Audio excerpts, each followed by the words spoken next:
Yo, boys and girls, what's going on? It's Tom. And it's Jamie. Welcome to the Chronicles of Podcast. The Chronicles of Bloodstock 2023. Hi, my name's Luke, I'm vocalist of Overthrone. Joe, vocalist and bass player.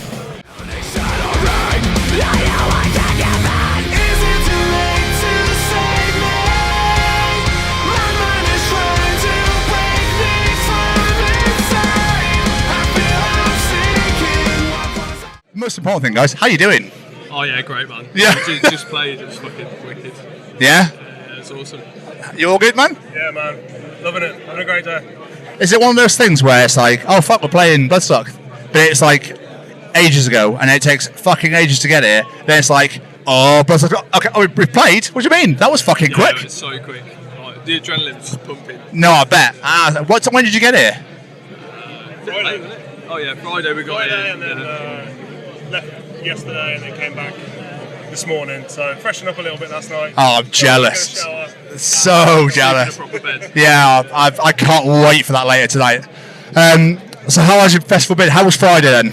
Oh, it was awesome, man. Yeah, we played on Friday. Kill Switch, is it Kill Switch? Yeah. Oh, unreal. Did They they? an autopsy as well. Oh, I know. Friday was stellar. You obviously was a Saturday went, yeah, I can't be asked for that. It's like, yeah, one day at a festival's enough, you know. No, absolutely, man, absolutely. So, obviously, you said you just come off stage. How was your set? How was it? Oh, it felt so good. Yeah, it was unreal. Yeah? Yeah. Like, it was received quite well, I think. And yeah. Good, that's always a win. Yeah, same. No input other than that. We're buzzing right now, boy. Yeah. I've seen a beer. I just don't know what. For moral support. Yeah. I'm not even in the band. That's me. Yeah. Who is this guy? Who's he? Oh, let's say fuck it. Just bring him. Just get him in. Yeah. But say for like an Overthrown gig compared to a festival show, do you change the set list depending on where it is you're playing? Because obviously people might not be so familiar with you, so you might go, let's just throw all the bangers in and draw those people in. Yeah, we do, to be fair. Like, if we're playing with heavier bands, we'll play some of the heavier songs, like, make it as heavy as possible, get people pumped. Yeah. It's one of those things where, like, being like a metalcore band, it's that sort of genre where you can kind of flip to the softer stuff and the heavier stuff, and you kind of know the sort of bands that you're going out with or the environment that you're in, the sort of set. So you can tailor your set to, you know, where you're playing, who you're playing with. So it's quite good being in that sort of genre where we can. Gorgeous. Yeah, you come here, we're like, right, heavy, all the heavy, drop all the soft stuff out of the set and just drop in the bangers. So yeah, it's I think we're quite lucky in that sense. Really, we've got sort of, you know, we can go everywhere. Something for everyone. Yeah, something for everyone. Nice. We're a family band. So, as a podcast, we're ambassadors for the Sophie Lancaster Foundation. Are you aware of Sophie and her story? Yeah, it's sad. It's horrible, but obviously Bloodstock has this close association with the foundation. As you know, you played that stage today. The foundation are here every year, raising awareness and money. Does it make today's performance that extra little bit special, playing on that stage and flying that flag for Sophie, being like, she's one of us, let's fly that flag, you know? Yeah, I guess it does, yeah. I think, like, you know, being here on Friday as well, like everyone in pink, wearing pink for Sylvia and all that sort of stuff as well. It's just nice to see the fact that it's such a big community, especially here at Bloodstock. You get a very sort of kind of family vibe from the people here. Like, you know, everyone that comes to this festival comes here every year. They all know Sophie's story. They all know about the Sophie Foundation. So I think it's just, you know, it's a great community to be a part of. And yeah, it's an honour really to play on like the stage named after Sophie. You know, something so tragic, but you know, doing it for her, you know, in her name. I think it's a really nice thing that Bloodstock have done, like, you know, associating with Sophie, and obviously all the guys involved in the Sophie Foundation for all the hard work they do, and just it's incredible really what they do. It's amazing, but obviously growing up part of the metal community yourselves, is it something you guys ever had to go through growing up, being treated differently because of the music you listen to, the way you dress, whatever it may be? On the odd occasion, yeah. I always had the sort of thing. I was like the tallest kid in my class, so I was like the target for not my class but the years above. And it was always like, you know, oh, look at this skater, look at this goth kid, and like, oh, where's your skateboard? And like, yeah, all right, come on, lay off it a little bit.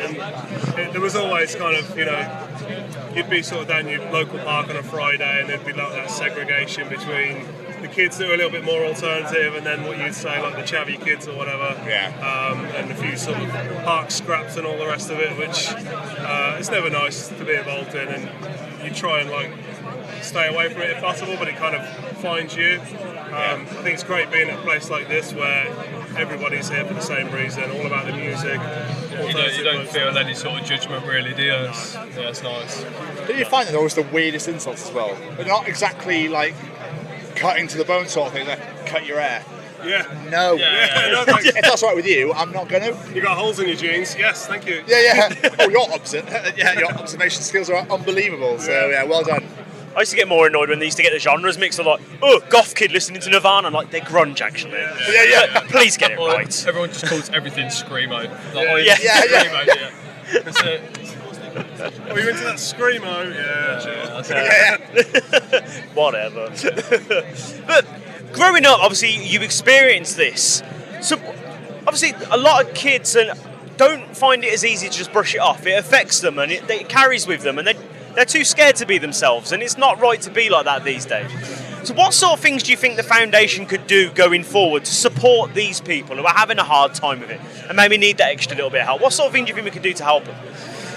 I guess it's it's even just like having someone to sort of talk to sort of like, I'm being picked on at school, online or whatever for the way I dress, the way the music I listen to, and just, the fact that there's people there like the Sophie Foundation who are like, well, we're sort of flying the flag for the alternative community, let people know that they're not alone. Like, they might be in their community a little bit of an oddball, but there's thousands of us here that live the same lifestyle, we're all into the same sort of thing. And it's kind of like just pushing that out there, really, isn't it? Just like letting kids know that, be who you are, be yourself, and don't be afraid to show who you are for whatever reason. Absolutely.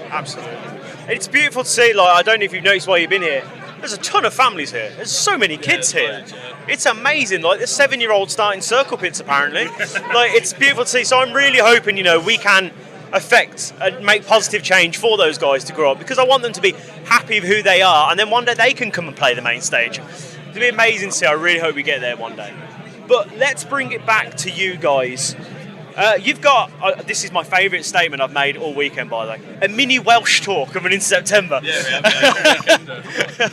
Are you excited to go visit Wales? Yeah. Oh yeah. It's our first time in Wales as well, actually, as a band. First time playing out of England. Yeah, it will be actually. Yeah, so looking forward to that. Got some good bands on the lineup with us as well, so we're pumped for that one. It's going to be good fun, I think.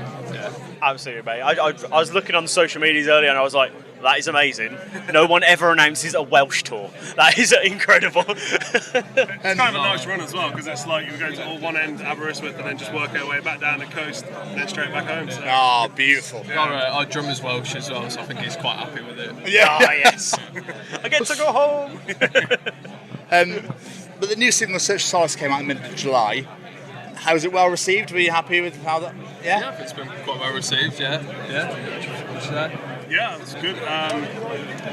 All negative, all positive things so far. Haven't heard anything negative. No, not so far. Normally, people don't hold back if they don't like something. If you slightly change your style a little bit or whatever, you straight away on the YouTube comments, it's not as heavy as the last one or whatever.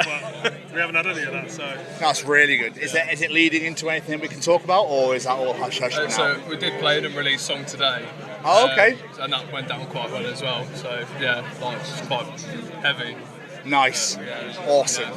We've got an EP that we've recorded, and obviously we're just working up to the release of each single gradually. Obviously, it's the only way to release music these days, is just drop it bit by bit. So, but yeah, I think Search For Solace is the first one we wrote since putting out our last album, and it's kind of bridging the gap between where we were previously and kind of where we're heading, in terms of our direction. Nice. So yeah, it's nice to see it's been well received. It's one of those things you can tell there's been some changes, but it's still very much an Overthrown song. Yeah, the roots are still there. Yes, that's amazing. I find that with people these days, obviously, the Spotify generation is like, that was great, what's next? That was great, what's next? Yeah. So you drop an album, fantastic, next. Yeah. You're like, but we've just spent a year or so, into this. What do you mean? Just enjoy it. Yeah, it's the same. I think, that's kind of why we like try to plan our releases a little bit more. Like when we started out as a band, it's like, okay, record an album. That's what you do when you're a band, right? Yeah. Record an album, put it out. People go, okay, yeah, these guys are cool. Now what? Yeah.